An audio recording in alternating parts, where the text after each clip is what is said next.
Hello, everyone. Welcome to another episode of Ring the Bell. This is your host, Amelia Pitbull Chapman. I'm going to say co-host because I'm used to saying co-host. And my co-host for the evening is Michael Armageddon Murphy. How are you doing, Michael? I'm good, Amelia. It's great to be back. How are you doing?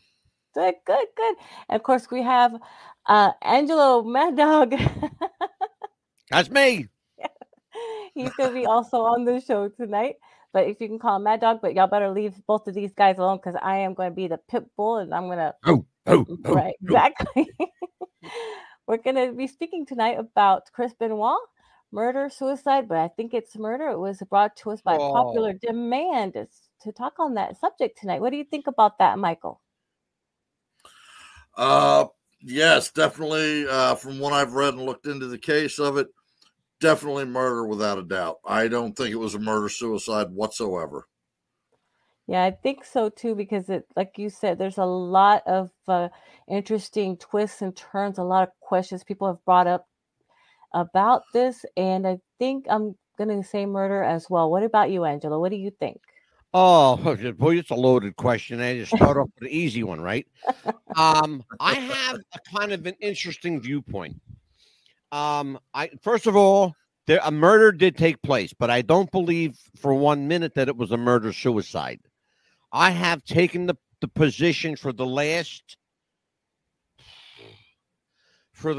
10, 11 years that this is at least the last 10, 12 years, that this is a hit of some sort. I believe whoever killed Chris and Daniel and Nancy, I believe they knew what they were doing. I believe Chris knew who they were. Nobody forced anybody to go into that house. Somebody was purposely let in, or they had the key, or they were real good and they knew what they were doing. Breaking and entering is an art form, but once you know how to do it, it's very, very easy to do. Or they could have been welcomed in as well. Well, that's what I'm saying. Whoever, I think whoever did it, I think Chris Benoit knew it. Right. I think they knew them. Oh, definitely. Oh, yeah. I'm going to do something right here at the beginning. Oh, go ahead, Murph. I'll save my surprise for later. Go ahead.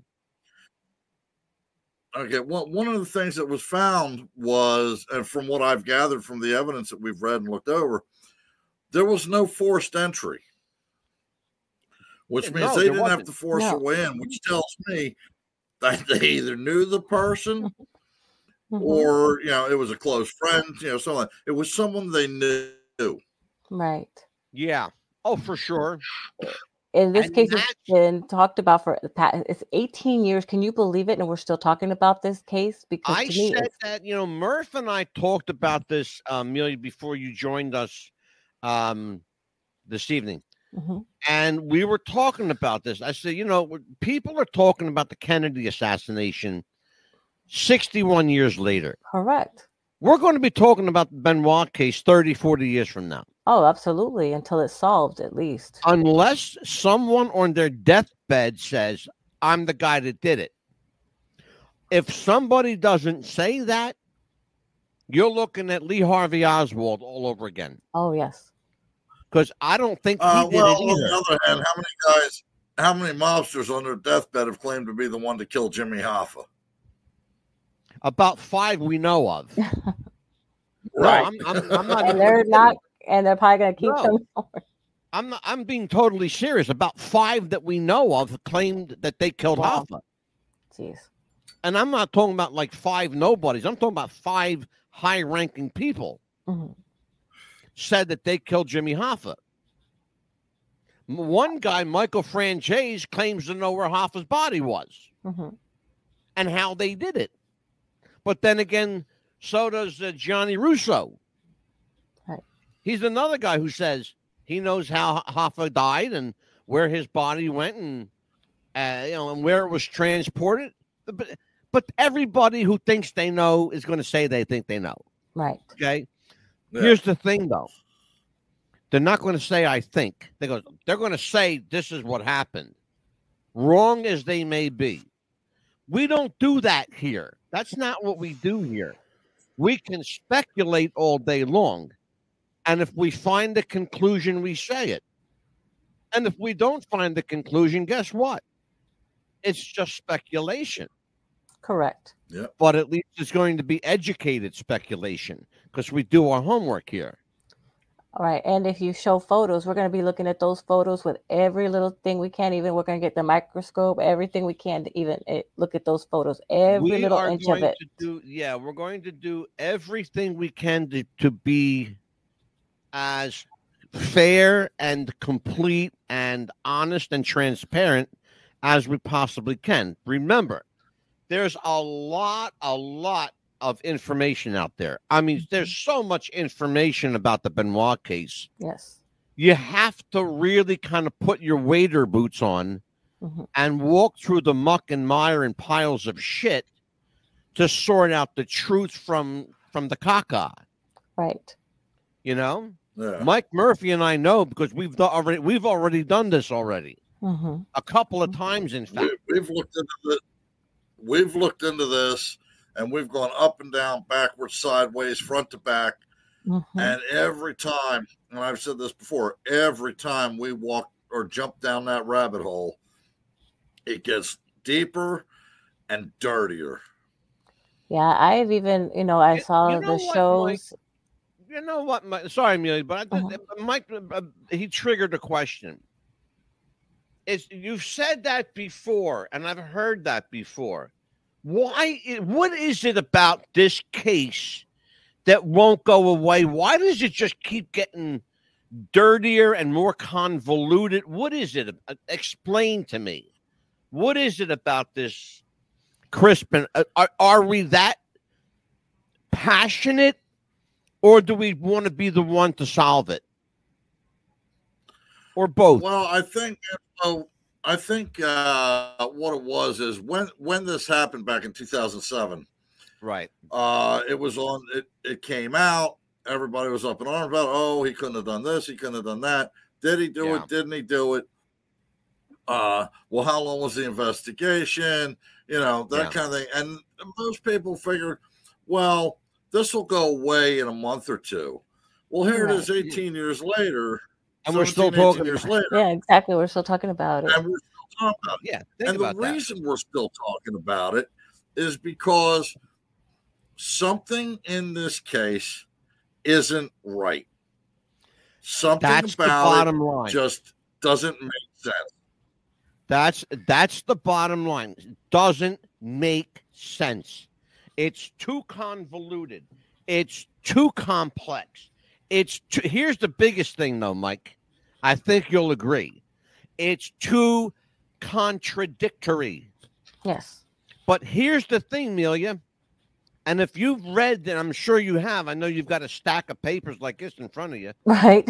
If you've read this, you know that 3 agencies are working on this, and 3 agencies are saying 3 different things. Exactly.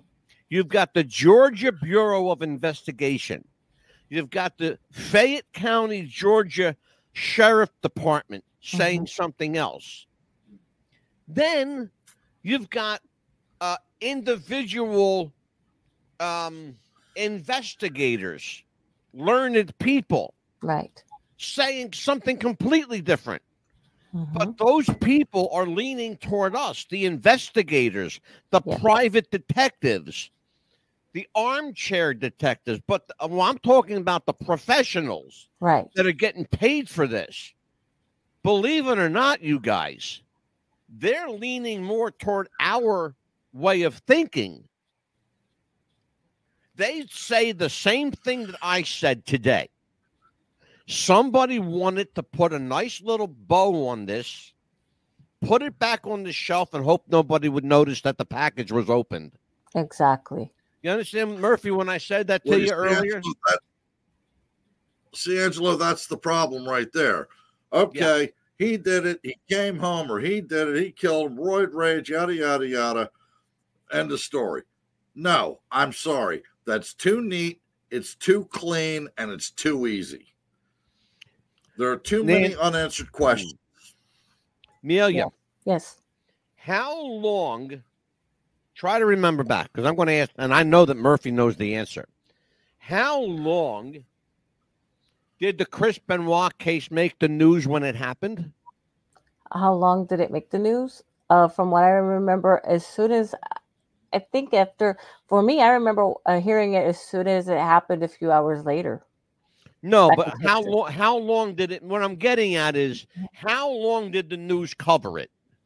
Not very long, actually. It's like a couple of days, maybe a day or so, and that was it. It was over and done with. You're not far, Murph. How long did the news cover it? I'd say about a week, maybe two. A week and a half. No, because I knew Mike would know the answer, because he and I talked about this before. The mainstream news covered the Benoit alleged murder-suicide for 11 days, a week and a half, not even a full 2 weeks, a week and a half. So Murph was right there in the middle. Okay? Yep. But you saying a day or two, guess what? You may as well said 2 weeks, because they didn't give it much coverage at all. They didn't. That's how much I feel that's how much they did the investigation, and they just wrapped up and left. Well, that's because like I said, somebody wanted this thing. Somebody took a package off the shelf. Yeah, open and shut. They opened up the package. They took out what they wanted from the inside of the package. They put the box back together. They put the wrap on. Okay. Nice and neat. They put the bow on it and they put it back on the shelf. Right. Look, I stole the package, but there's nothing in there. Nobody knows that but me, because I have it in my pocket. Okay. And you want to know why I didn't want to do a wrestling show? Because this is the kind of shit that happens. And I think too, during the investigation, there was too many people walking in and out that they missed a lot of evidence. I feel that, and I know that in my heart that they did. Well, see, here's the question I have. Here you go. Look at this. Here you go, Mike. Questions that I have. Look at this, Mike. Leon Barfield is in the Barfield. He's in the chat room with us, Mike. He's one of our loyal show guys here. It was on the news. Leon? And Leon's a big wrestling fan. It was on the news 2 days where he is. Okay. He says, I've talked to people in the business who blame Kevin Sullivan. Kevin had nothing to do with this. No. I think Chris went nuts and did it acting alone. Well, Leon, I appreciate that, but I don't think Kevin Sullivan had anything to do with it, quite frankly. No. Michael, go ahead. Continue what you were saying, my friend. Okay, like I was saying, there's too many questions that need to be answered that I have personally. And I'm going to throw a couple of them out there. You know, maybe the listeners or the viewers can give some insight. There you go. Question number one. Chris Benoit was a basically Olympic caliber athlete. Right. Could choke you out like that. Great. So why were Nancy's hands and feet bound? Why were her hands and feet bound? It's her husband. He doesn't have to tie her up. Thank you. A Bible was put next to her. Yeah. Okay. To me, that shows whoever did it was showing remorse. Okay. Was the Bible and the ropes, were they fingerprinted? Were they dusted for prints? Not that we know of, brought in? Not that we know of. Exactly. Jimmy Thunder from Parts Unknown. I know this guy here, Mike. Yes. Jimmy Thunder said, here's an interesting, Michael, I want you to take this one. Jimmy Thunder. I know Jimmy. He's from New Zealand. He's one of our loyal listeners down in New Zealand. Jimmy says, by the way, Jimmy, I love you, brother. It's been a long time since we talked. He could have known too much. Vince could have had him clipped. Michael, you and I, how long ago, Mike, did you and I say that? Earlier today. We've been discussing the aspect of it for years. I even asked you that. That's the answer I wanted. That's the answer I wanted. We've been talking about this for years. And I asked you that yesterday before we were talking about today's show. I asked you that last night. Exactly. Here's the thing, though, guys. And I'm going to throw it back to Murph. He's absolutely right. There was never any finger dusting. Nothing. Never fingerprint done. There was no crime scene investigation photographs released. Plenty were taken, but none were released. I'm going to show you photographs tonight from the Fayette County Sheriff's Office. Guess what? They were taken after the place was cleaned up. Okay? This ought to tell you volumes, okay? Volumes, because Mike Murphy knows I showed photographs. Yes. Of the crime scene when it happened. You cannot find those photos anymore, Michael, on the internet. They've all been scrubbed. They've been scrubbed from the internet. You type in or you do a search, Yahoo, Google, Bing, DuckDuckGo, any search engine you want. Chris Benoit crime scene photos. You know what you're going to get? You're going to get pictures of Chris and Nancy and Daniel hugging each other and family pictures. You're not going to get crime scene photos. Okay? You're not going to get them. I'd like to answer JT Thunder's one question about Vince possibly being involved with it. And that is one thing they found at the Benoit residence was a huge amount of steroids. More than one person could use for themselves. I personally think Chris was distributing for Vince McMahon. Here's an interesting point. Yeah. John Vicks in our chat room. John, that's a great question. Who wants to take this one? The cell phones that the texts were from Nancy's phone and Benoit's phone, but still to this day, those phones have not been found. Here's the question I have, and whoever wants to take it. Who's got the phones? Where are they? Where are they? What I'd like to ask is, what were the texts? Oh, you don't know. Okay. No, this is a new one to me. That one was, Nancy and Daniel were sick. They had food poisoning, so he wasn't able to make the wrestling that night. He told Chavo. Oh, okay. That one. Okay, no, you're right. I remember that now. And so Chavo says, okay, that's okay, man. Let me know if you need anything. And then he said, Chavo, I love you. And that was kind of weird for him to say to Chavo. That was the other one. Well, it was weird for him to say to Chavo, but not weird for him to say to Eddie. Yeah, to Eddie. And so he and Eddie were like, two peas in a pod. And then supposedly Chavo called called Chris at first, but it didn't get an answer. That's when he tried to supposedly said he called him, but there was no where's the records that there was a phone calls? Where's the records where the text messages were from? None of that's been even found out, or you could call the cell phone company, get those records. None of that was even brought up as well. Yeah, that was even existed.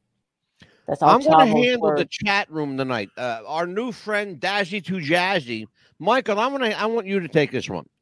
When the police first went to the house, to do the welfare check, when they saw the dogs, why didn't they call for the dog handler instead of letting the neighbors go in and disturb a crime scene? Okay, the answer for that is, first off, my ex-wife was SPCA.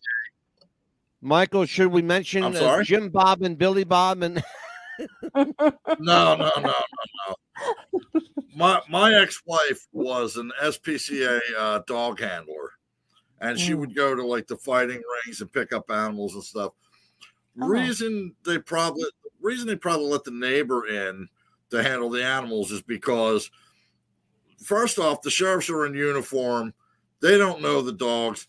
The neighbor does know the dogs. The neighbor's going to recognize the dogs. They're going to be calmer with the neighbor than they're going to be with, police officers.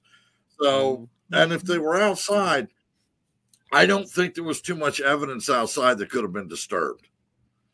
No, you're absolutely right. It's factual that dogs know their surroundings a lot better than most people do. Right.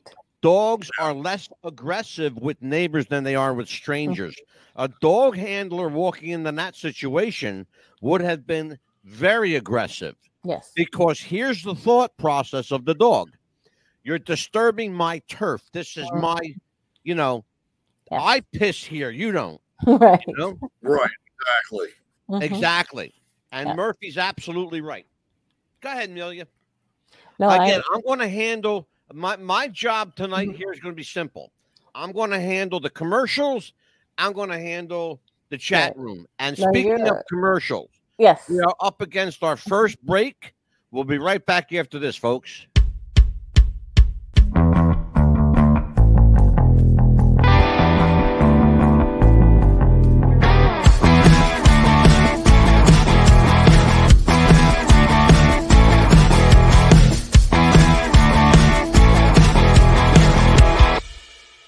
Are back with Ring the Bell, your hostess with the mostest from coastest to coastest, Amelia the Pitbull Chapman, and Michael Armageddon Murphy. And Michael, you were up when last we left off, young man. Oh, sorry, I was just getting into the music. Yes, we're hoping to have him on the show very soon one day. One of these days. I was getting my boogie on. Now keep your boogie off of me, brother. Well, in the words of R-Truth, my bad. That one's on me. You fucking loon. Let's talk about this serious. Here's I got a question for you. You know who Bill Apter is. Because Amelia, she's a young kitten here. She doesn't know who Bill Apter is. I've got a question for you, Mike. Why would Bill Apter, with as much experience and as long as he's been around the wrestling business for some 65 years, why would he indicate that he believes the Benoit case to be a mafia hit? Now, he used that word. He said a mafia hit, a mob hit. Excuse me. He used the word mob, a mob hit. What would be in it for the mob that you think Chris was? Mostly to the outside eye, it may look like that. The only problem with that is, be it motorcycle gangs, mafia, yakuza, whatever, there's one rule they all follow. No women, no children. Kids. Yep. So, that's but to the outside eye, yeah, it may look like a mafia hit. So, has anyone ever investigated CM Punk? When Chris was a no-show, Punk was placed in the match and given that belt. That's an interesting comment, Leon, but as we like to say, Mike Murphy and I like to say, it's all a work. But certainly the death of Chris Benoit was not a work. But let's Mike. No, unfortunately, no, that's not a work. Yeah, and three people lost their lives that night. Exactly. Amelia, so talk to me. Where is your thought process on all of this? You've got a lot of information in front of you. I'm sure you read a lot. I know you fairly well. I know that you read voraciously. By the way, thank you for the show last night. Mark Stotkin was here. Great show. You did a heck of a job. I'm very proud of you. Got to give you kudos on that. Thank you. He was very fun. I think we made him open up a lot more than normal. After 7 times with us, you think he'd be comfortable? Yeah, right. Oh yeah, absolutely. Well, he got very comfortable. Very good. So let's talk about Chris Benoit. Where are you on this whole thing? I never really got to ask you this. Well, I mean, after seeing all the shows that you've done and everything like that, because it also brought up to my attention that I wanted to do the show again because I've done one with you about this and we didn't really get to do a lot because the other one was more of a friend knowing him, but I wanted to get into deeper because I feel that if it was a mob hit, it could have been something that he was maybe forced to do, but then he didn't want to do it. So maybe he stayed downstairs while it happened upstairs. He didn't know what was going to happen to his family. But I have a feeling that there was 2 people involved, somebody that Nancy knew very well, but of course took care of the son first, and somebody that the son trusted. I have a feeling, and I'm going to say it right now, I have a feeling that it was the Guerreros that had something to do with this. I believe that, and I've said it. I said, and I'm going to say it again. I think Chavo Guerrero was directly involved, and it would not surprise me to find that all roads lead to Guerrero. I have a feeling Vicky had a lot to do with it as well. Can you do me a favor? Yes. Because I'm going to call you on this. Mm-hmm. You said that previously to me, privately. Right. I shared that with Mike Murphy. Michael, would you lay out your scenario, please, that you did with me on the phone, you and Amelia? I want to hear you guys talk about this. Okay, if Chavo and Vicky Guerrero were involved,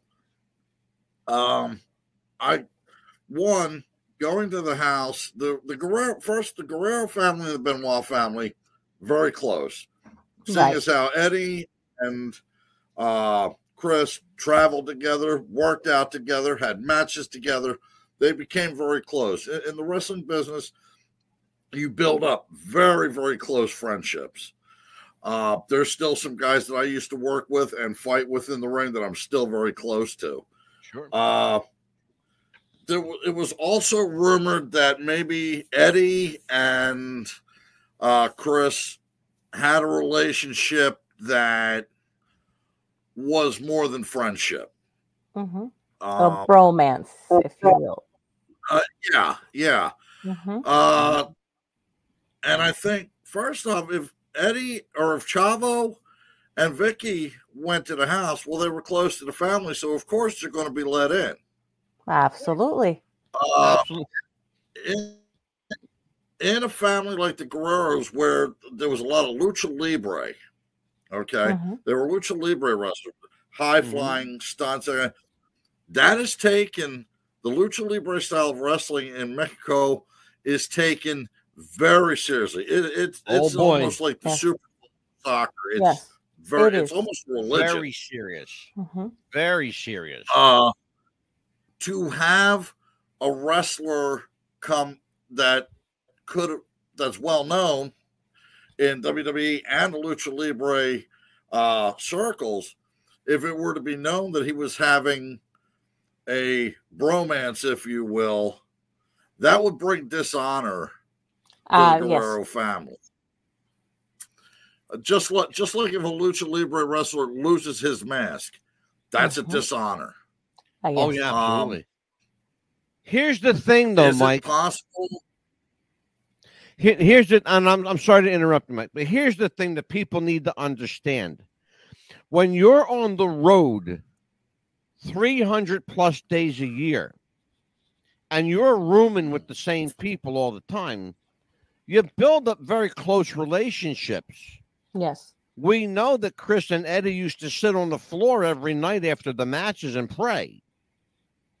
It's very, very easy for me to believe that they had some extracurricular relationship. I don't have a problem in the world believing it. I don't have a problem in the world accepting it, because what 2 people do is their business. It's none of mine. The problem I have is chastising a guy or killing a guy based on what he feels. If he felt love for one another, that's between them. it doesn't mean that he loves his wife any less. You know? Right. Yeah, I mean, you And understand what I'm again, saying? this is all speculation. Exactly, and that's why I said at the beginning of the show, we're going to speculate, but if we can prove something, that's even better. But until then, it's just speculation, but we're allowed to speculate because that's what we do. Yes. Because we speculate with an educated eye. Right, exactly. And that's why, being a Mexican in me too, because a lot of Mexicans are Catholic, and Catholic, you have Bibles. And that's where the Bibles, to me, fit into each of the bodies. And that's why, and thank you, Amelia, for making the case that me and Mike Murphy made ages ago. Right. They were devout Catholics. Yes. Okay. Chris Benoit had a serious problem of faith.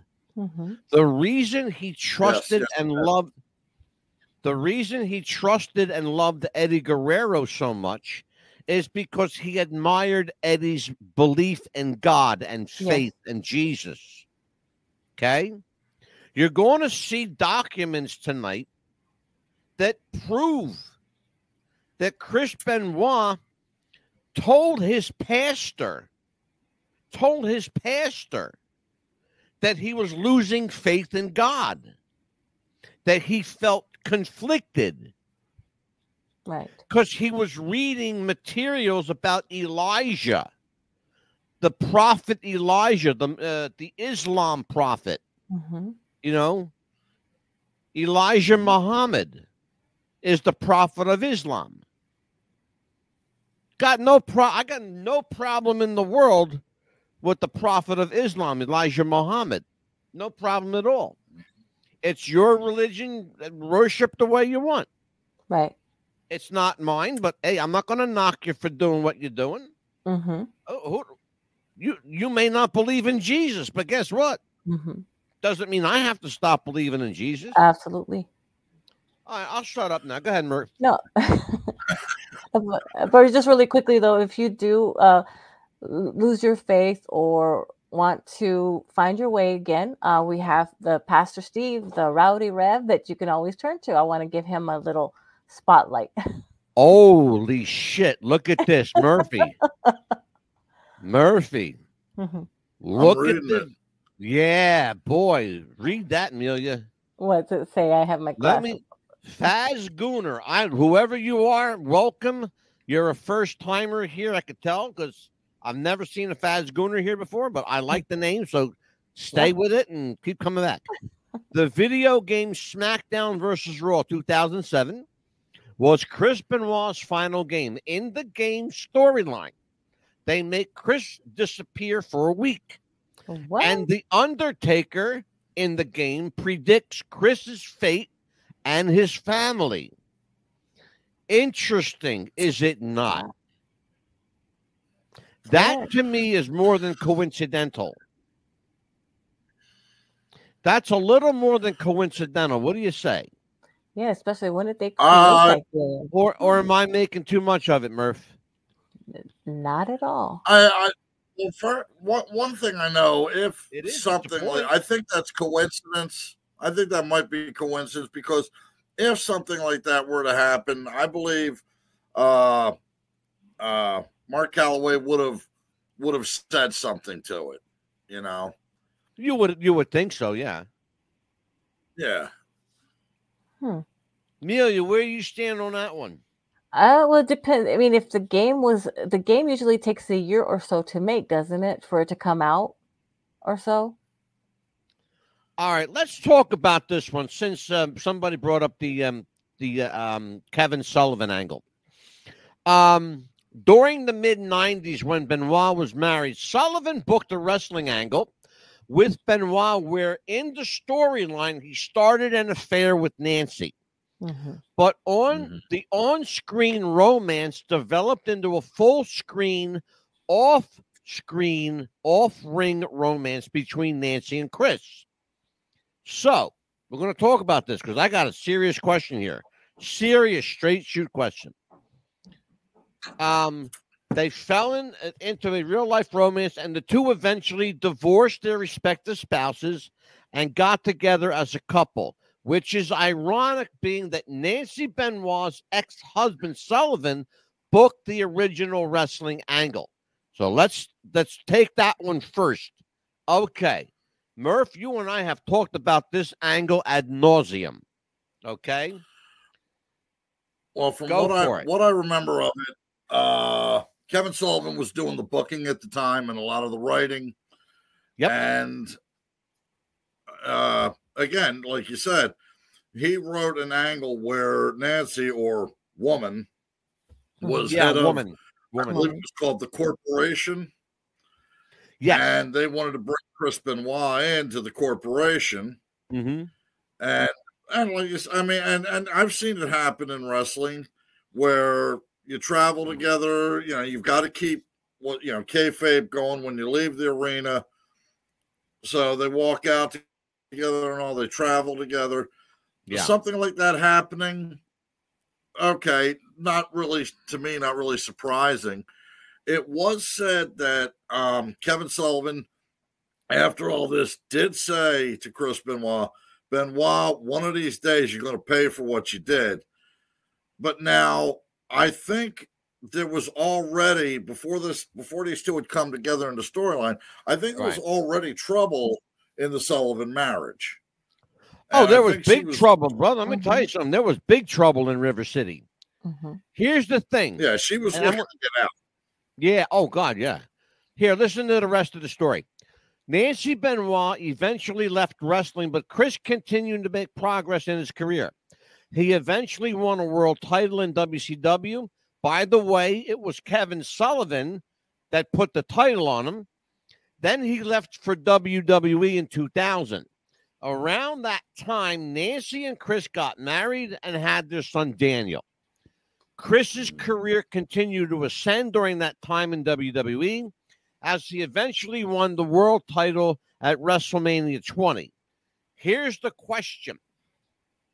If a guy is going to put that belt on you amidst that angle, Murph and Amelia, if Kevin Sullivan is going to write that angle, and he knows this is his wife we're talking about.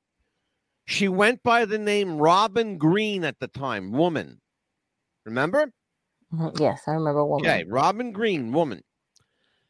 At the time, no one had any inkling that Nancy and Chris were ever even attracted to each other. But if you force them enough to be with each other and hug and kiss and make out, brother, you're brewing trouble in front of a national audience. But by the same token, Murph, Kevin Sullivan put the world strap on him. Is that the action of a guy that's jealous? Or was he trying to get rid of Nancy? As I think.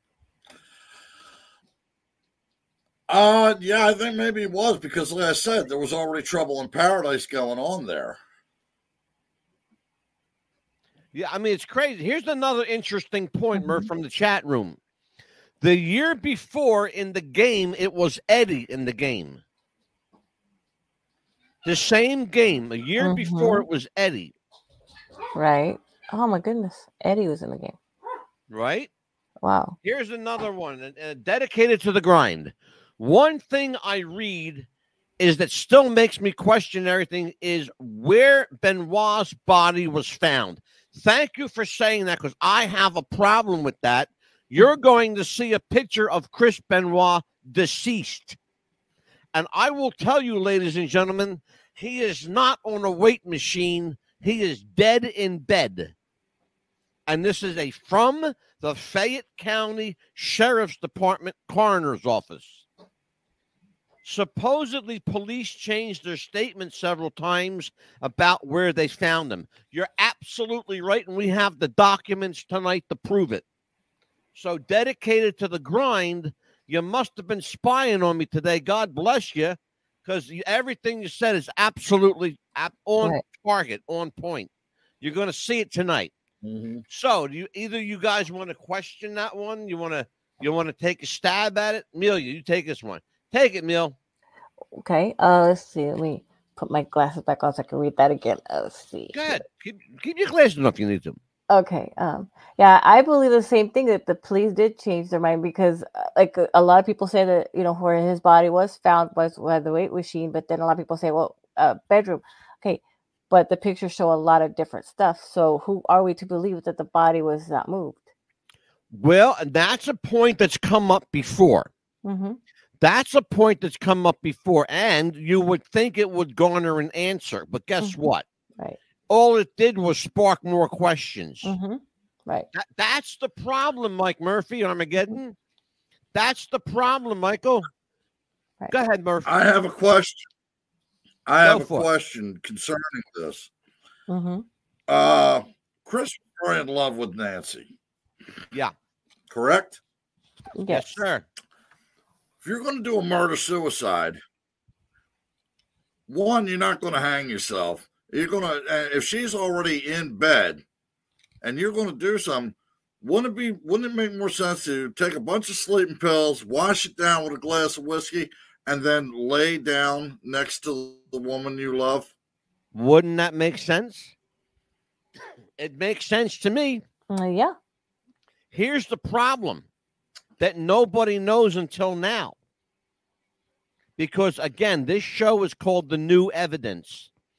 Here's what we know now. It's going to blow your mind. Are you ready for this? Go ahead. Chris Benoit's wife, Nancy, and their son, Daniel. Okay? Nancy and Daniel were dead for at least a week. Exactly. Because their bodies were starting to mummify. I'm not making this up, folks. This is real. Yep. This is what it's called, research right here. Thank you. I have the same papers here. Mm-hmm. Okay. We confirmed it because luckily Armageddon's son, who I've known since he was a little boy, his name is Daniel. Well, Daniel happens to be an undertaker. That's what he does. Yeah. Armageddon called his son Daniel and said, hey, son, how long does it take for a body to mummify? Mm-hmm. His son said, about a week. Yeah. How long's rigor mortis take to set in? Couple hours. Yeah. Okay, so there's your confirmation. Here's the problem. It doesn't take 2 days to kill somebody. No. Okay? Especially if you love them, because it's a crime of passion. Number one. Number two, somebody killed those two knowing that they were alone. Chris was on the road. Something that's never been revealed until today. Now, he was on the road. He came back home and found his wife and child dead. And I believe, and Mike Murphy believes this too, we think he walked in on the crime scene and was killed when he got home. They were waiting for him. And made to look like a suicide. Yes. Who can do that and get away with it? I'll give you some suspects. The mafia,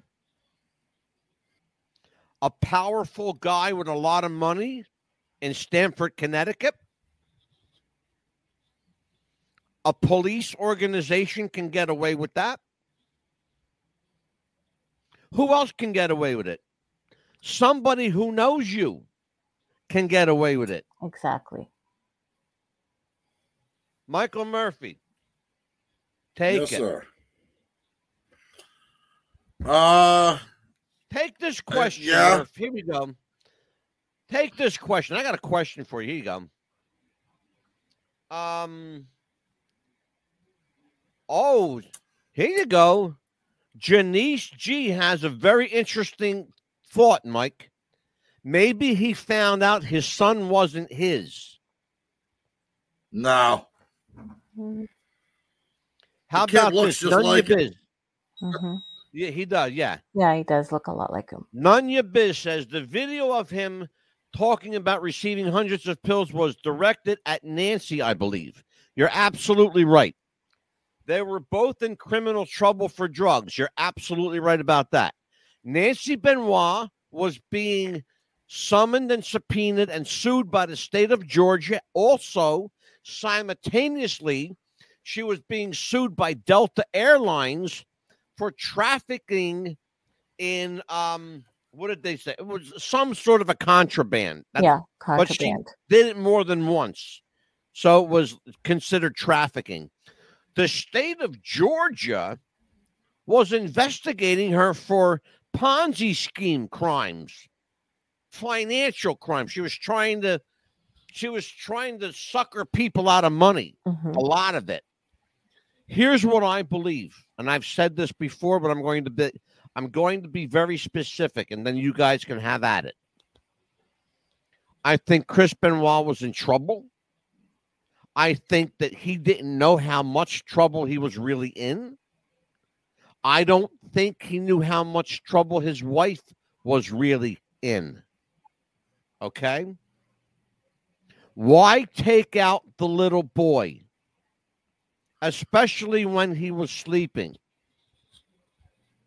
You killed the mom. He was a witness. Well, he was supposed to be sleeping. He could wake up. If you kill his mother and he's sleeping, he's going to wake up to a dead mom. He could wake up to any noise and wake up to her dead. Yes, exactly. So if anybody does that, who are they going to get? It's a 6-year-old kid. He's going to cry until his father gets home. Or run to a neighbor's house. Yes. Nettie Slavy. I love that name, Nettie Slavy. I found your podcast a few days ago because of your interview with Sage Quay in the beginning of the... Yes, thank you. Yes. Thank you very much. And you're absolutely right. The virus was a hoax, and it still is a hoax. And it's all bullshit. And Amelia and I and Mike have done shows about that, both together and separately. We're not finished with that one. Here you go. I remember a girl, Purple Sky, ran through the police reports, and she noted many inconsistencies. Yes, I know who you're talking about. I've seen her stuff. Pillman, Guerrero, and Benoit all died before they were set to win title belts. Strange coincidence, but this may not be as important. Here we go. But this may not be as important. But it's interesting. What do you think, Murph? Pillman, Guerrero, and Benoit all died before they received title belts. But also, hold on a second. Chris Benoit did win the belt and then died. It's true with Guerrero and Benoit. They passed away before winning belts. But don't forget, Eddie was also world champion. Yeah. Eddie was also world champion. Yeah.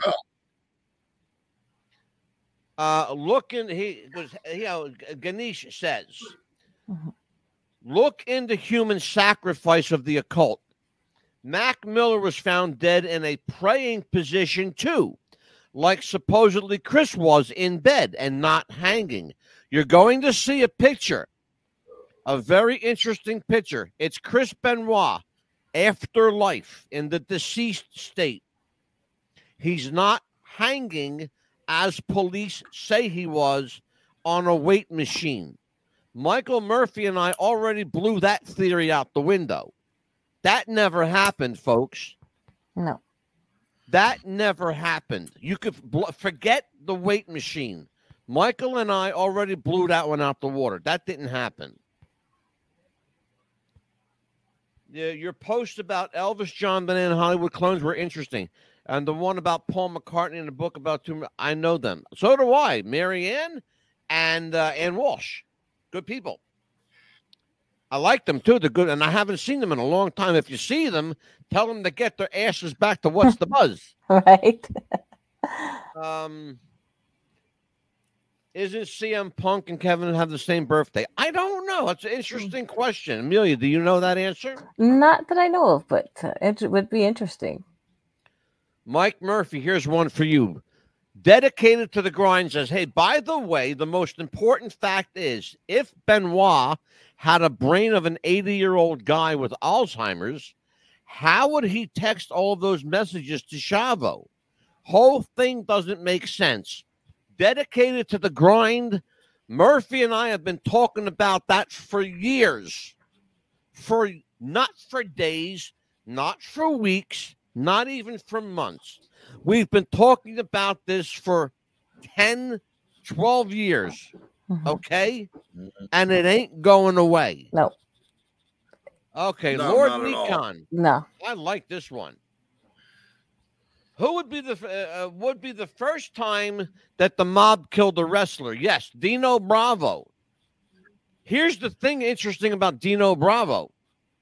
Dino Bravo's uncle had him killed. You hear what I'm saying to you? That's horrible. Go ahead, Murphy. Okay, here's something else interesting about that. Yeah. Dino Bravo killed by the Canadian mob. Where's Chris Benoit from? Canada. Absolutely. Thank you. Where's Brian Pillman from? Canada. Canada. Yeah. Born and raised in Canada. Here's what I all trained at the same gym. And I believe they all came out of Stu Hart's gym.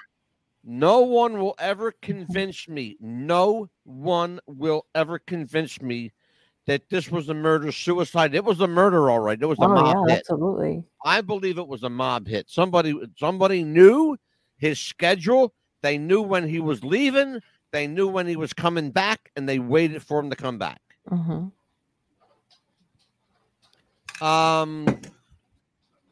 Kobe Tom Brady said Kevin did it. Chris stole his woman. I don't believe that. I don't believe that for one moment. Nettie Slabby said viruses do not exist. I figured out January 20. Oh, you're talking about that. Okay. Okay. We'll talk about that on another show, not on the rest of the show. Chris was due to beat CM Punk for the ECW World Title the night of the pay-per-view. John Morrison deputized for the match. I'm sorry, that's the disputed. Deputized for the match. I don't know the story. I live in Japan. All right, Nettie Slabby. Well, thank you for being here and come back. We love you. Yes, absolutely. Who wants to take this one? All of those messages, at least the ones the police let us see, seemed like messages of someone trying to impersonate a suicidal person. We said that. Yes. We said that. Yeah. I don't believe for a minute that Chris had access to that text. No. They said he barely knew how to text. Yeah, and Chris wasn't a texter. He was this kind of guy. Give me the phone. And guess what, folks? He didn't have like a regular, like an iPhone or an Android. Phone, wasn't it? He had a flip. He had a flip. It doesn't text. Well, it does, but you got to really like press the letter 3 times, and the text messages could have been coming from the home too. We don't know that. Somebody could have been inside the house texting. I said that. I just said that. I think somebody was there waiting for him. Yeah. I said it before. Yeah. Why are you going to put the dogs outside? Exactly. What's to gain by putting the dogs outside? Yeah. It doesn't make sense. No. So much in this case, Mike Murphy, Amelia, Pitbull Chapman, doesn't make sense to me. It does not jive, like Mike says. No. All right, now I have to do this, and then I'm going to come back, and we're going to see some video. Before we do that, let me just say that the opinions expressed on this show are that of the host and the guest, and do not necessarily reflect WWTF Radio, What's the Buzz podcast, its management or its affiliates. It does not represent Spotify, Stitcher. It does not represent Podbean, iHeartRadio, or Amazon Music in any way, shape, or form. It is their opinion and their opinions only. Having said that, we'll be right back after this. Jess wanted to start a business when something surprising happened. Today, I'm going to teach you how to crochet. She started crocheting, like a lot. And her friends noticed. Jess, you need to sell those. So she signed up for Shopify and started building her business. Yes, I love that. And after a lot of hard work, this happened. Oh my gosh, I just made my first sale! You see, every day, hundreds of businesses get their first sale on Shopify. We got ding! And the next could be you. So when you're ready to bring your idea to life and become your own boss, build it on Shopify.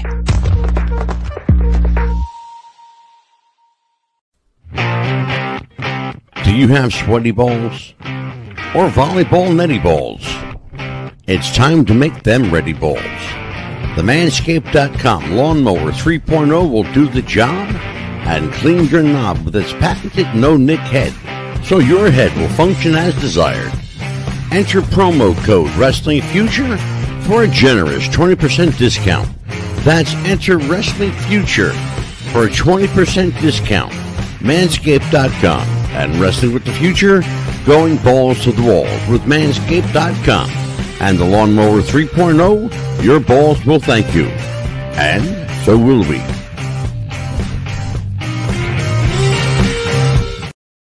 And we are back with What's the Buzz presents Ring the Bell with Amelia Pitbull Chapman. Hi, everyone. Welcome back. Hold on. I caught Murphy doing something. What the hell are you doing, bro? Oh, my God. That commercial. Oh, my God. Nothing. Nothing. I wasn't doing nothing. I wouldn't do nothing.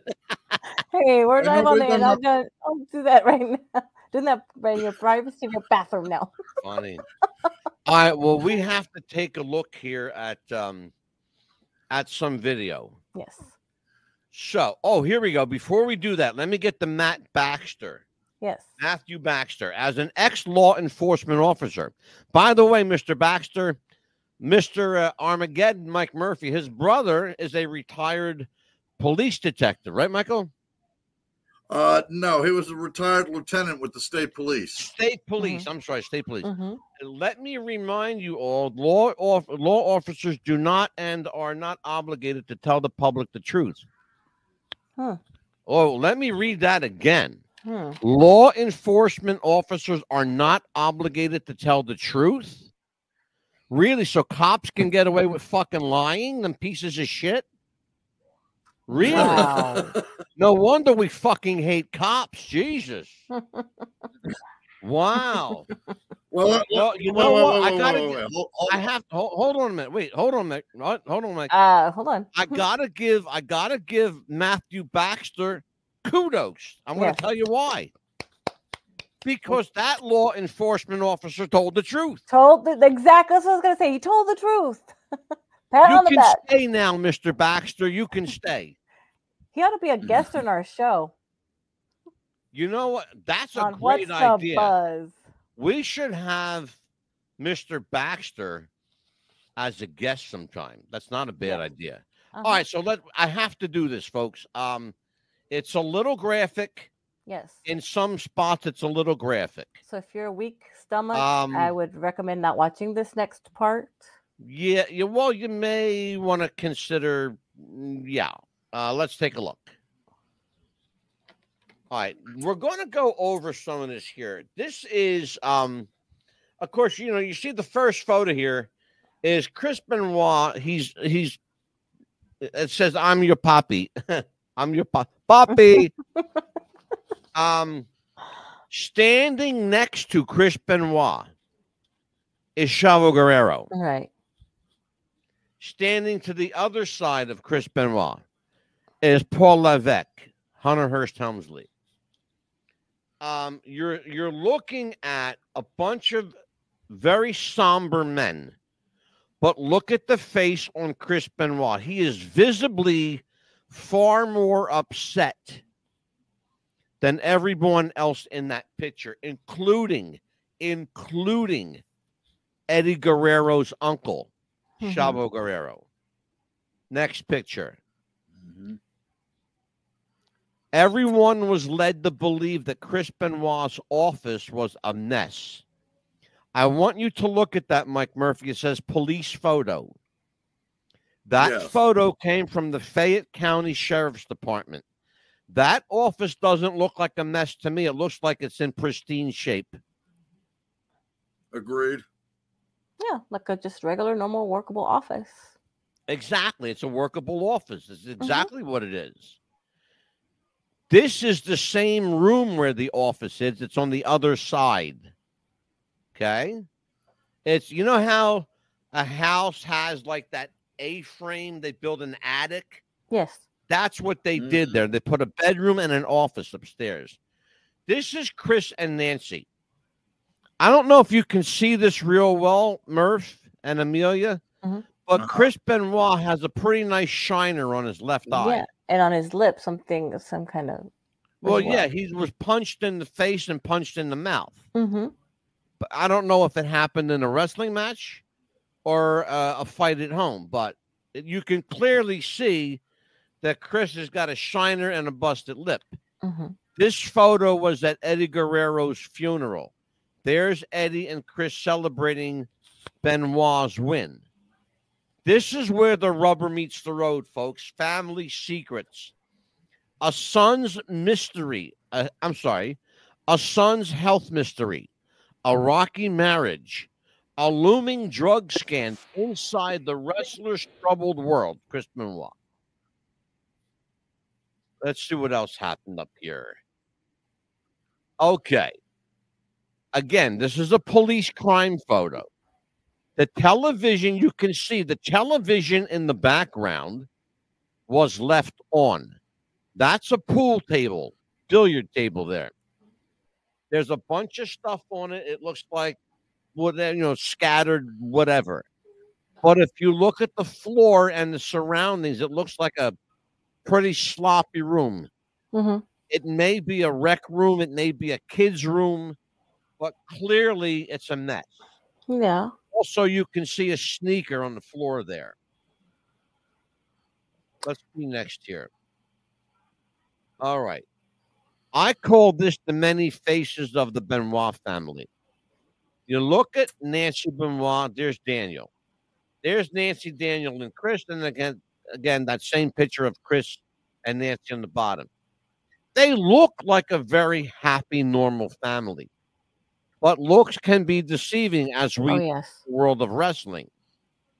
Because sometimes, and Mike Murphy will tell you, sometimes it's hard to tell a work from a shoot. Yes. And a lot of wrestlers don't know the difference. That's the scary part. These are photos of the Benoit house. This is Eddie and Chris. Chris Benoit was noted for one thing. He never smiled. He never smiled. He only smiled around Eddie. Yes. This should tell you everything you need to know. Do I believe they had a very close relationship? You bet your ass I do. Especially the way he's looking at Eddie right there. So exactly. Thank you, Amelia, for pointing that out. All right, here's the other side of that room, that A-frame. You see that desk? That's Chris Benoit's office, where you just remember I showed you the picture of the office. There is that same white desk. There is the same stuff on that desk. There you can see there on the wall to the right, there's a picture, a poster, Mike Murphy, a poster of Chris Benoit in his office. Okay. Wait, stop. Go ahead. That sitting on the sofa. Yes. That's a safe. Yes, it is. It's a Halliburton safe. To be precise, Mike, it's a Halliburton safe. But yes, you are absolutely right. It's a safe. What do you notice about it? Okay. Now, Well, one, it's open, and two, I keep mine, which I have under my table here. I keep a couple of my guns in it. Well, that's open. It's unsecured, and nobody knows what's in it. We just don't know. Yeah, or what was in it. Okay. For those of you who still believe that Kevin Sullivan had anything to do with the Chris Benoit murder-suicide, let me assure you, I believe Kevin Sullivan wanted out of his marriage. I believe Kevin Sullivan pushed his wife onto Chris Benoit. And I believe he got exactly what he wanted.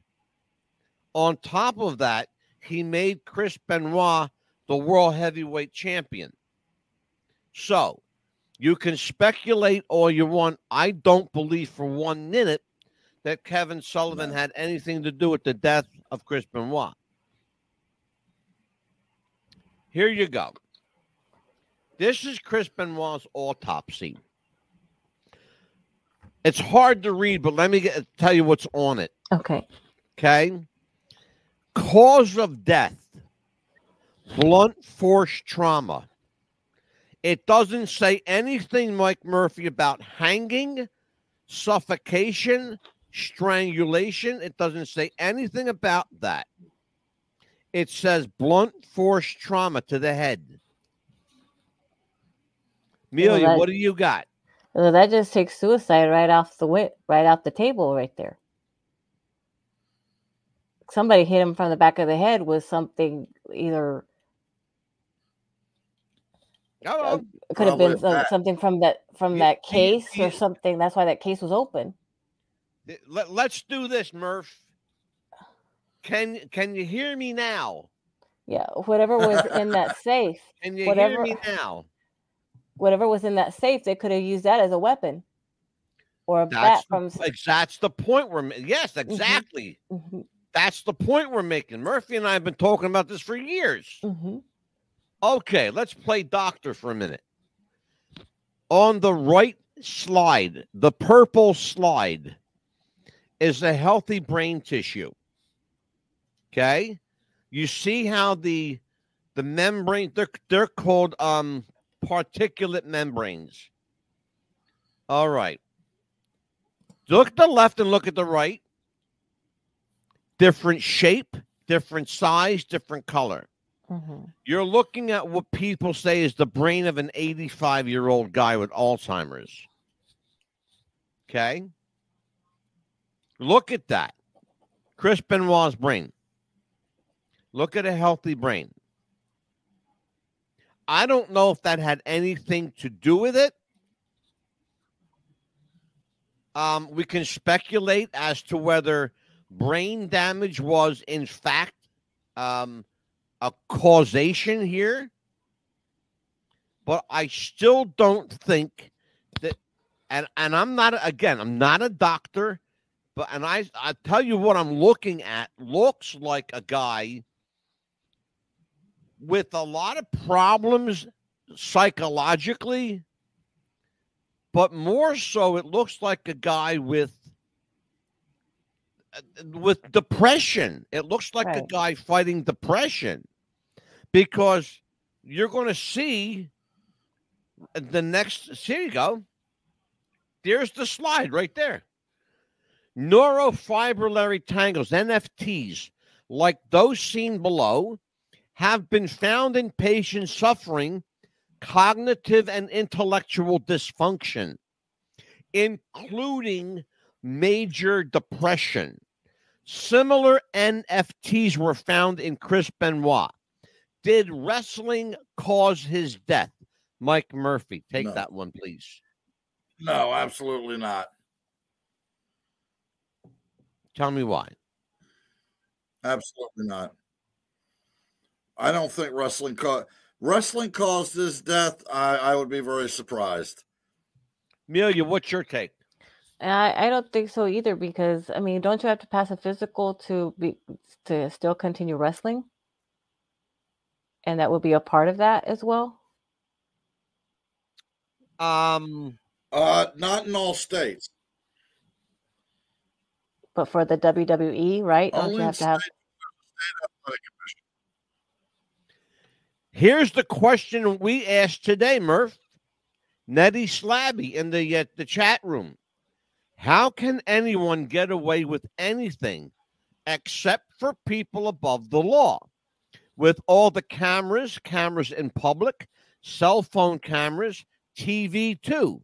I saw a demonstration of how they can watch even through your smart TV. Mm-hmm. That's true. They can do it right through your smart television. Mm-hmm. Most people don't know this, but there's cameras in your TV. Oh, yes. It doesn't just show you pictures. It takes pictures too. Mm-hmm. I know because I have one. Okay? Right. You hear We're what I'm also saying? going back to 2007. Exactly. Mm-hmm. Well, that technology was available, but not widespread. Right. Certainly not widespread. Here you go. Nettie Slabby says, might be hard to believe, but in October of 2021, I realized people have been breaking into my home in Kobe, Japan. Oh, wow. We realized then it had been happening for a long time, since at least 2018 for sure. They stole a number of my possessions and moved things and even had an old sensor installed in one of the bedrooms. The hidden camera is the most despicable thing they have done. Going on for about 15 years now, they added 3 hidden cameras during the hoax, which meant they couldn't see us in, and then it stops off. Okay. Sorry, Nettie, but it stopped off there. A town the size of, here you go, Mike. Mike Murphy today spoke to the Fayette County Sheriff's Department. And the representative for Detective Butler, Major Butler, I should say.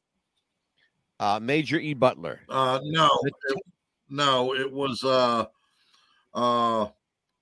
I believe it was Alicia Kendrick, and the detective was Detective Harper. Harper, I'm sorry, Harper, not Butler. Harper. A town the size I of didn't talk to Detective Harper. Right. A town the size of Fayetteville doesn't have the resources for a case like that. They did what they were told to do and took the easy way out. You're absolutely right. Yes. They took you know why they took the easy way out? Because they got to pay a lot of money from Connecticut to do it. Yeah, absolutely. Brain damage from getting hit on the head too many times. It's called CTE. You're going to hear about CTE tonight. It's okay. I'm being severely harassed and prosecuted. I'm sorry. You know what, Nettie? We hate to hear that. We really, really do. I hope that you find some relief from that soon. Let's take a look at this. I'm going to skip through some of this stuff because there's just a lot here. There really, really is. There's a lot here. Don't even try to read it all because there's so much. I want to get into just showing you photos. I want to get into the photos here. You're seeing all the paperwork. All right, here you go. Ladies and gentlemen, you are looking at Chris Benoit, deceased, on his bed. The only thing visible, and I want you to notice it very, very closely. What do you see in that photograph, Michael? That's very out of place. Blanket. He's got Joker posters up on his wall. And he's alone in bed. He's in his son's bedroom. What do you notice about that picture? Enlighten me. Well, his son's not in there, and he looks like he's sound asleep. No. Huh? There are 2 little legs sticking out right there. Okay. I don't see that very well, but you're looking right at them. You're looking right at them. Those are two legs, two little legs. Are they by his where his arms would be? Exactly. That's okay. one. Oh, okay. Okay. You see what we're talking about? Mm-hmm. Yeah, I see them sticking out now that you mentioned it. Yep. There's the weight pulley, Murph. Explain to me how you're supposed to hang yourself from this contraption. It's a physical impossibility. Thank you. How tall was Chris Benoit? 5'9", I believe. 5'10". You're very close. Yep, you're right there. Look at that weight machine. Does that weight machine look 5'9", 5'10"? No. He's got it on the incline bench press, right? That's where it remained. No, that's for leg working. Like, you put your shoulders up against these pads here. Yeah, exactly. And, you push up. Exactly. Yeah. Look at it. You can't hang yourself on that. No. These are photos that the police department took after it was cleaned up.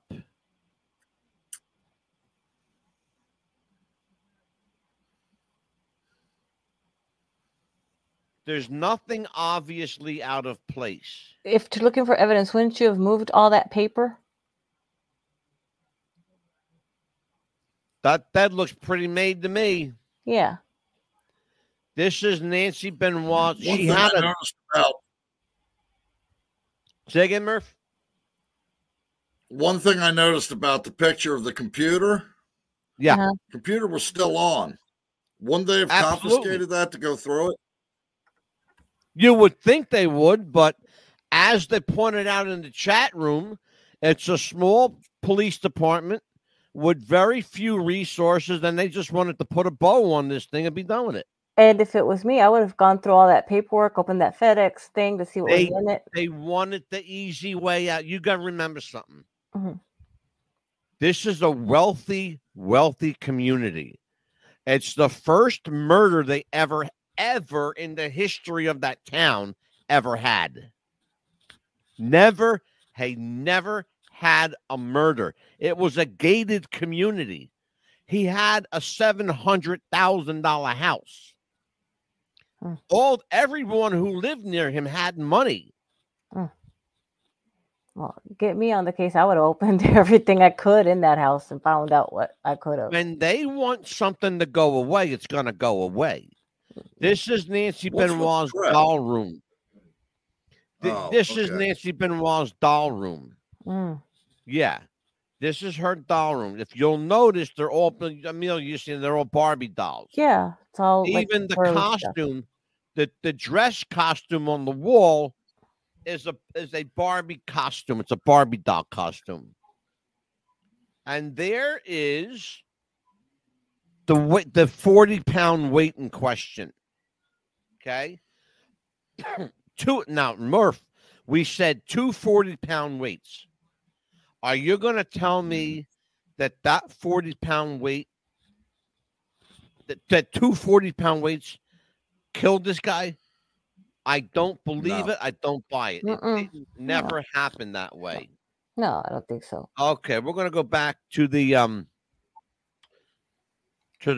chat room here. Anyone else in the chat room got something to add to this? Because I'll tell you what, we got a lot of people in the chat tonight. Can I ask you a question though, Mad Dog? When you first did the show, I saw on the when you did the show, when you did the podcast, why did someone threaten you for doing the podcast in the beginning? We were threatened a couple of times. Why was that? I mean, you were just trying to get out because the truth hits close to home.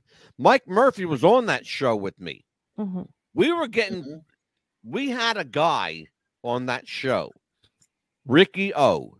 Mm-hmm. They call him in the business. Right. I'm not going to mention his last name for his privacy's sake. Ricky O. Let's just call him that, right? So Murphy and I been around the business. Ricky's, of course, is a promoter. Right. And we had myself and Dan the Man was on the show. Right. The four of us. When you get too close to the truth for comfort, for some people, they feel threatened. Like you're looking at them, like you're looking through them, like you know them. Okay? Right. When you become a threat to someone, they become a threat to you. And that's as simple as I can state it. That's what happened. We were threatened for telling the truth. But guess what? I've been threatened a lot on this show. Let me tell you something, you guys. You don't know what I go through with this show. We don't get paid for this show. No, we don't. I can't take money for this show, and I'm going to tell you why. The minute I take money for this show, then somebody owns me. Right. Nobody owns me. Nobody. That's why I'll say what I want. I'll back it up. And if you don't like it, change the channel or watch another show or turn off the computer or TV or radio, whatever you're listening and watching me on. That's simple. The truth is, we've been trying to find out for 61 years who killed John Kennedy. Right. We've been trying for almost 20 to find out who killed Chris Benoit. What is it, Murph? 18 years? 18 years now, yes. 18 years? Yes. Right? 18 years. And we still don't know, and we're still talking about it. We still don't know. Go ahead, Murph. I'd like to say something. Please. We've done numerous shows on. We've done numerous shows on this. We've gotten the threats and everything, which means we got to be getting pretty damn close to something. Oh, absolutely. I want you to know something. If you're out there and you're watching or you're listening, if you know something about this, come forward. Let 3 me say people lost their lives. Thank you. Yes. I appreciate that. I like to bring up John Vicks again. You saw pictures a moment ago. Just to verify what John Vicks is saying, I showed you photographs a moment ago of a trash can loaded with beer cans and alcohol. There was no alcohol in Chris Benoit's system. No. But they said they found lots of alcohol in the trash can. We know that for a fact because I just showed you the picture. And the weight machine. Here's the question. Who drank the alcohol? Amelia, take that one. Well, again, Mexicans like to drink beer. There you go. There you go. Viva cerveza. Yep. John Vicks, I want John Vicks to listen to me carefully. John, all roads lead to Guerrero. Yes. I said it. I'm not going to back down from it. All roads lead to Guerrero. Some Guerrero was involved in this. Somebody made this happen. Or they had a lot of help doing it. Yes. And if they could go back and do the fingerprints, I know they would have a Guerrero fingerprint in there or two. I'm reading this, and I said this to Mike Murphy. Some Japanese people have shared pictures of JFK. They said it was staged and not murdered. They said he died at the age of 103 and showed pictures of him, even with Trump at some. Okay, I get what you're saying. But let's relate that to the Benoit case. Mm-hmm. In the Benoit case, we know it was staged. The scene was staged. Oh, yeah. Yeah. Because nothing happened the way the cops said it happened. Mm-mm. In fact, everything proves the opposite of what you heard. I'm going to bring him back up here. Where is he? You heard what Matthew Baxter said. As an ex-law enforcement officer, let me remind you all, law officers do not and are not obligated to tell the truth. A cop is telling you it's okay to lie. Yes. In fact, I'm going to screenshot that right now because I want to have that as a part of this permanent record. Yes. Thank you, Matt. Thank you, Mr. Matthew Baxter. And you know that picture that you showed earlier where the shoe was on the floor? I bet you that was staged as well. I don't think that the house was at all like that. Oh, no, we know immaculate it was house. We know it. Absolutely. Mm-hmm. Matthew Baxter. Yeah, Baxter, yeah. I read that question. Is there something you're trying to tell us? Read that question again, Angela. Good. That's a very good point. Hidden in plain sight. There you go.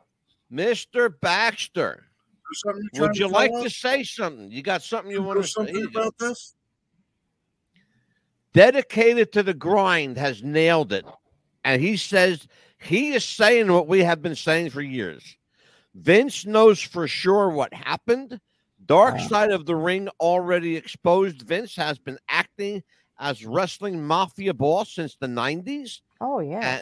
We know that. He thinks he's the fucking godfather, this guy. Imagine the things he knows about. By the way. Or should we say Vince who? Just to reiterate, in case you're just joining us.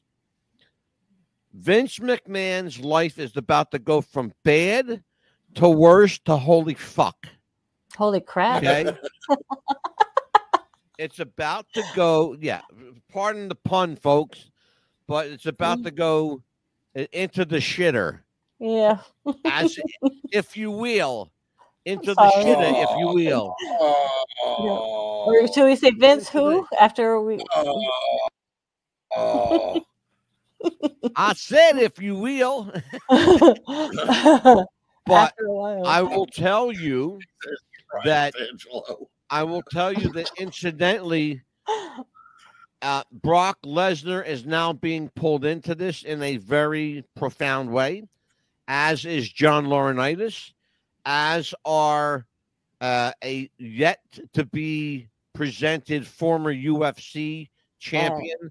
I don't know if we're talking about Brock or another UFC champion. We assume it's Brock because all of his pictures are being taken off the web. His name is being removed from merchandise. He's being taken off the cover of the video game that he was already paid for. Everything. And his merch is being stopped selling, stopped for sale. And there is rumored, and I'm just saying rumored because they're going to be looking into Paul Levesque, which we all know is Triple H next. He's the next one that they're going to Paul Levesque is definitely the next. Yes. And when that happens, and not if it happens, when that happens, there's going to be splaining to do, Lucy, for very much for Miss Stephanie and Mr. Paul. Yes, because they're also what did they know? What did they know, and when did they know it? Go ahead, Murph. Exactly. Since they're deleting, I asked you this before the show. Since they're deleting Brock Lesnar from everything, does that mean the Undertaker's 21? His streak is now 21-0. That's a legitimate question that they're actually asking on Sportskeeda. Yeah, for real. Yeah, they're actually saying that. Does that negate the streak? Does that mean that the streak is still the streak? Yep. Okay. And what about the matches that Chris Benoit won to the people that lost against him? Would that make them the winners as well? That would be another one. You mark my words. At some point,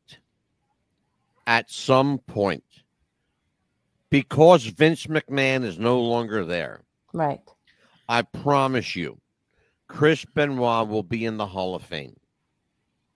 I know this. China already is with DX, but she has not been. No, I mean by herself.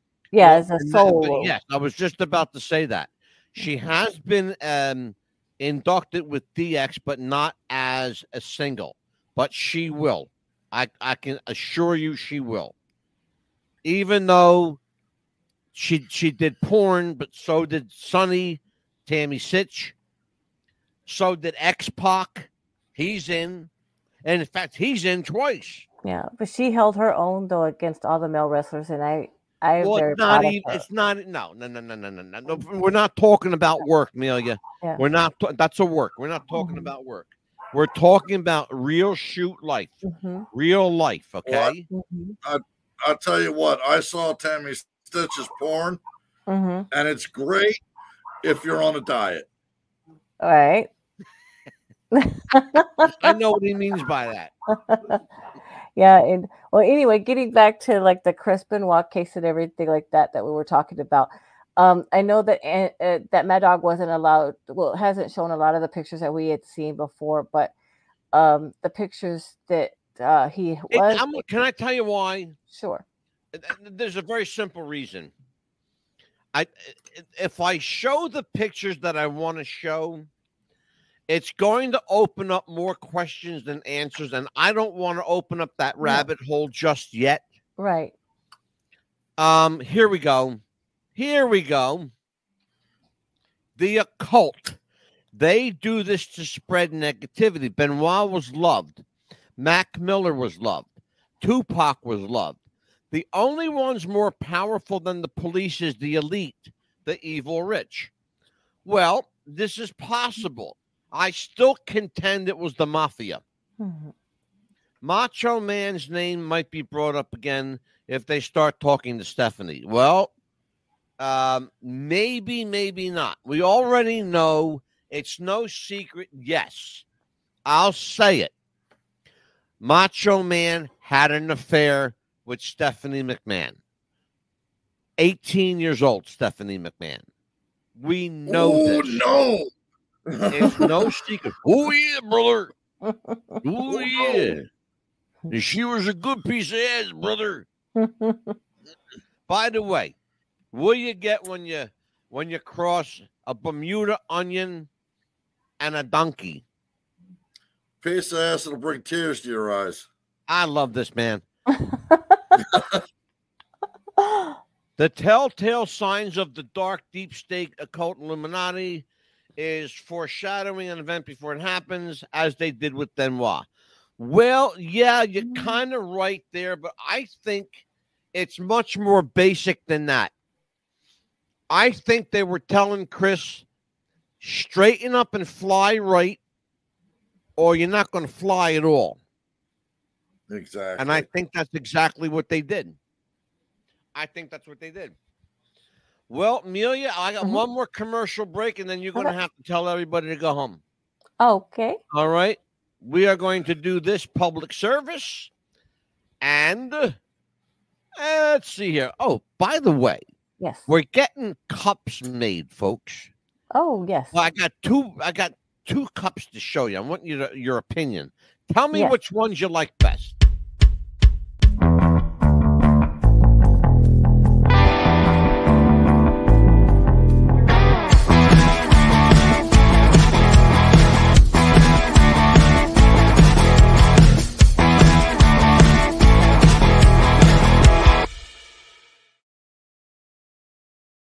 Okay, so do you like the What's the Buzz or the WWTF radio? Which one do you like, Neil? I like them both. I can't choose. I know, that's my problem. Murph, which one you like? I like the WWTF. Do you? Okay, cool. Cool. All right. Yeah, because it's hard to choose because I don't want to not keep the other one, but then I like the other one too. Right. Amelia, tell everybody what's coming up next week. Okay, be happy to do that. Let's see. Let me get my little book here because I have my erasable pen. Ready? And then after you do that, we will we'll put a period on the end of this show. Right. Thank you, everybody, for coming on the show and talking to us as well. And Michael, thank you for coming on as well. And just to let everybody know, we will be here every Wednesday night for you. We were going to do the show once a month. We're going to do it every week because you have responded more than I ever thought was possible. Yeah, and if you have any show ideas, let us know as well. We'll look into them as well. If you have any, you're going to see a video, our closing credits. It will have our email address on it.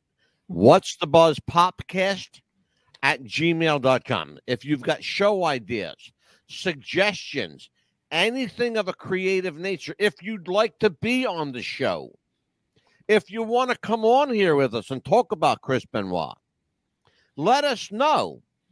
As long as you're in the United States, because I can't fly you in from Japan. Right. Or we don't want to keep you at 2 o'clock in the morning up. Exactly.